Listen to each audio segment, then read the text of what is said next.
So let's talk about Searle's Chinese room argument. It's a digital computer. The brain is a digital computer. That view is preposterous. And there's a simple refutation, which I gave years ago. It's called a Chinese room argument. Searle's Chinese room argument.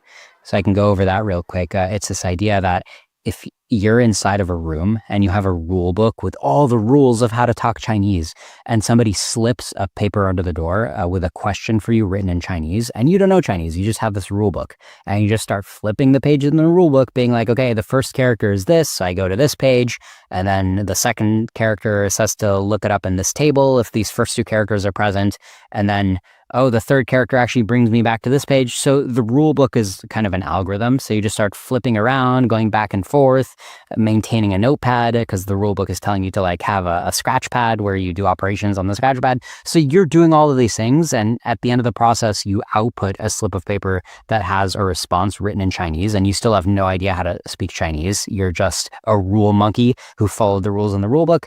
And John Searle, who came up with the experiment, his point is like, look, it's not enough to just look what goes into the door and what comes out of the door. Clearly, you can have a system that mimics intelligence without being intelligent, or you can have a system that mimics understanding Chinese without actually understanding Chinese. Because look at this rule monkey. He clearly doesn't understand Chinese.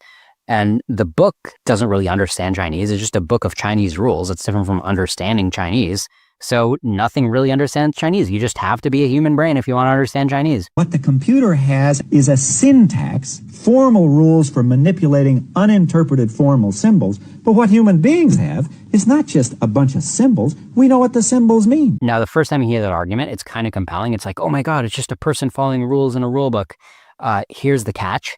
The rule book is actually, it's not even a book. Like if it were actually a book that had lookup tables, it would be larger than the size of the universe because there's too many different cases of what you have to respond in which case. So if it's actually an algorithm for speaking Chinese, what does it look like? It looks like the inside of an LLM. Like, oh, okay, it has billions of numeric weights, and the weights get updated and different parts represent different high-level concepts, and the concepts interact with each other and reasoning steps happen about what's actually being discussed. If you're a human who's manually using a scratch pad to implement every single step in an LLM, you're kind of like an NVIDIA H100 GPU. Yeah, you're going to be there for a very, very long time manually using a scratch pad to flip every bit that gets flipped in the operation of a NVIDIA GPU. We're talking many billions of operations. We're talking a rule book that is actually, many billions of weights worth of rules and many forward iterations through this large structure, like a neural network structure. And yeah, you're talking many, many individual steps. By the time you're seeing all of this happening, if this is all happening in, let's say, under a minute, then this is happening at like the speed of light. Like the guy following the rules, he's going at light speed. And if you look at all the signals flying around during that operation, if you look at how many little Post-it notes have to move around, you're now looking at something which is actually as complex as the inside of one of these NVIDIA GPUs, or as complex as the inside of a human brain. You're looking at major data processing happening. Like the metaphor of a rule book doesn't capture it. And so, yes, these giant systems with a lot of data flying around that are representing concepts in high dimensional space connected to other concepts, yes, these kinds of systems do understand things.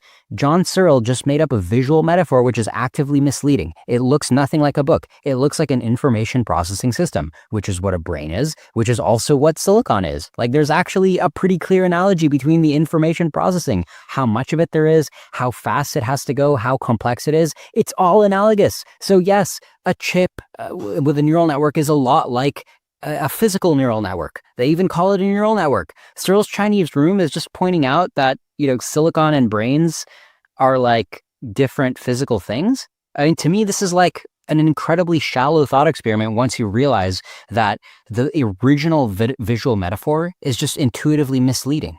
And the actual visual metaphor is incredibly similar between human and machine. So I bring all of this up because if you believe Searle's Chinese room is making a profound statement about AI sometimes not truly understanding things the way humans do, I think Searle's Chinese room is just like a totally misleading, unproductive thought experiment.